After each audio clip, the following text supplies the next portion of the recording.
दोस्तों, ये कहानी विक्रम और बेताल की रोचक कहानियों में से एक है, जिसका शीर्षक है चंद्रप्रभा के लिए योग्य पति कौन। चलिए देखते हैं।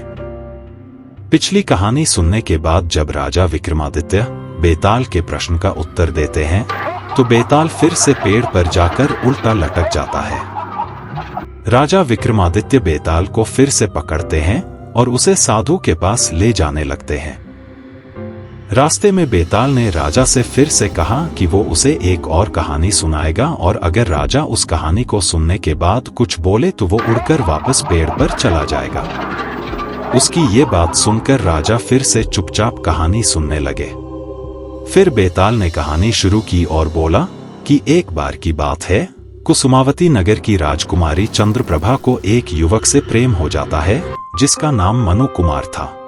दोनों एक दूसरे से विवाह करना चाहते थे, लेकिन ऐसा संभव नहीं था क्योंकि मनु कुमार किसी राज्य का राजकुमार नहीं बल्कि साधारण आदमी था।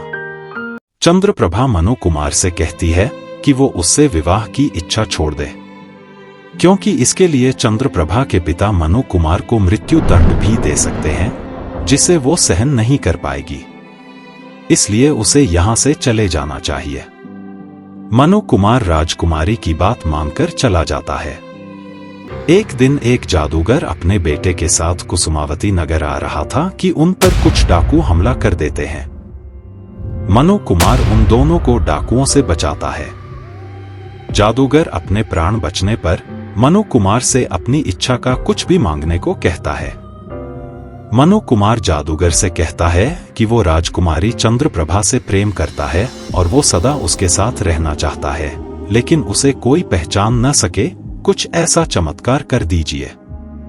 जादूगर उसे एक अंगूठी देता है, जिसे मनु अपने दाएं हाथ की अंगुली में डालते ही लड़की बन जाता है और उसी अंगूठी को बाएं हाथ की अंगुली में डालने से वापस से मनु कुमार बन जाता है। मनु कुमार खुश हो जाता है।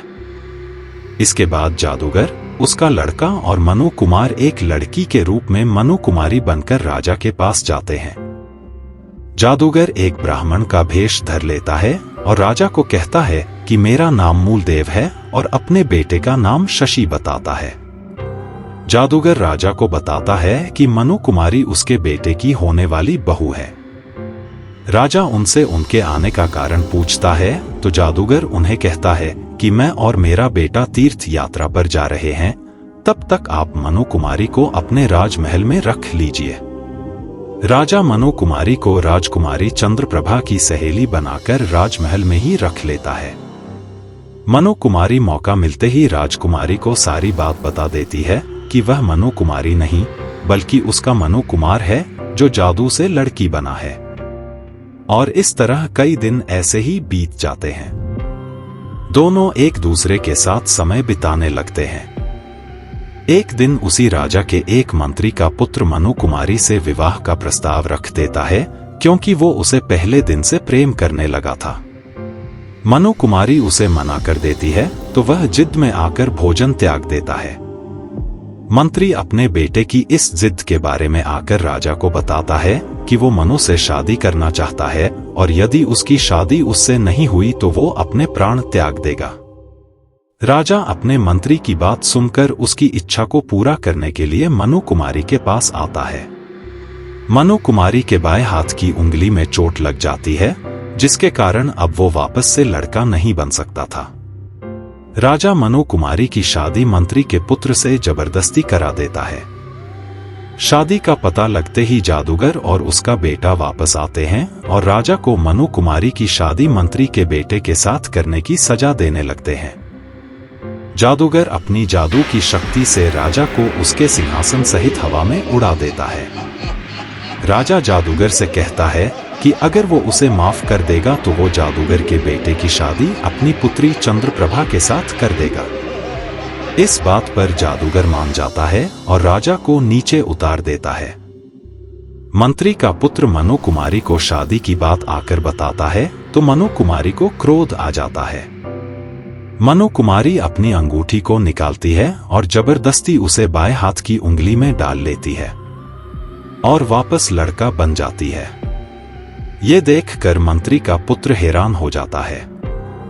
मनु कुमार मंत्री के पुत्र की तलवार लेकर शादी के मंडप पर पहुंच जाता है और कहता है कि चंद्रप्रभा मेरी पत्नी है।